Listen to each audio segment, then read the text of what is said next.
रायगड पालकमंत्री पद शिंदेंच्या शिवसेनेकडे जाण्याची शक्यता आहे। या क्षणाची महत्त्वाची अपडेट, रायगडचं पालकमंत्री पद जे वादात सापडलं होतं ते आता शिंदेंच्या शिवसेनेकडे जाण्याची शक्यता वर्तवली जाते आहे।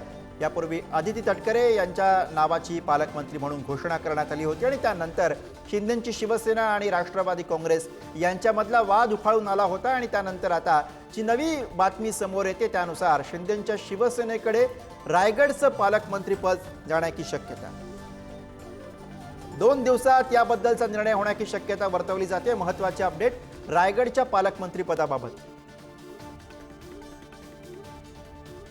पालकमंत्री पदाबाबतची घोषणा झाल्यानंतरच रायगड बाबत प्रामुख्याने वाद उफाळून आलेला होता, जो शिंदेंची शिवसेना आणि अजित पवारांची राष्ट्रवादी काँग्रेस यामध्ये पाहायला मिळत होता। आणि याच विषयी आपण अधिक बोलूया। प्रतिनिधी सुशांत सावंत सध्या आपल्या सोबत आहेत।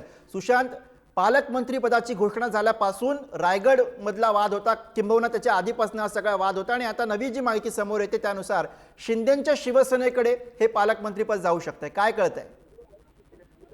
अगदी खरं बोलू आपण जर बघितलं पालकमंत्री पदाची घोषणा झाल्यानंतर शिंदेच्या शिवसेनेकडून कुठेतरी आली होती आणि पाहिलं तर भरत गोगावले त्यांचे कार्यकर्ते जे आहेत ते आक्रमक झाले होते, कारण आदिती तटकरे यांना रायगडचे पालकमंत्री पद दिल्यानंतर खरं तर शिंदेच्या शिवसेनेचे पदाधिकारी चर्चा होईल आणि त्यानंतर स्थगित देण्यात आली। त्यानंतर खरं अशी चर्चा झाली की नेमकं पालकमंत्री पदाचा नेमकं कुणाला द्यायचं, कारण राज्याचे आमदार आहेत सुनील तटकरेच्या कन्या आहेत आदिती तटकरे, त्या पालकमंत्री आहेत आणि ऐनवेळी त्यांना पालकमंत्री पदावर स्थगिती दिल्यानंतर आता हे पालकमंत्री पद एकनाथ शिंदेच्या शिवसेनेकडे अर्थातच भरत गोगावले यांना दिलं जाईल का अशी चर्चा रंगली होती। आपल्याला खात्याला सूत्रांकडून जी माहिती मिळते त्यानुसार येत्या 2 ते 3 दिवसात खरं तर यावर तोडगा निघण्याची शक्यता आहे। त्याचं मुख्य कारण म्हणजे मुख्यमंत्री सध्या दावोस दौऱ्यावर आहेत, या दरम्यान खरं तर यावर तोडगा निघू शकतो आणि हे पालकमंत्री पद जे आहे बरोबर। त्यामुळे येत्या 2 दिवसांमध्ये काय घडामोडी घडतात यावर लक्ष ठेवून राहावं लागेल। धन्यवाद या सगळ्या सविस्तर माहितीसाठी।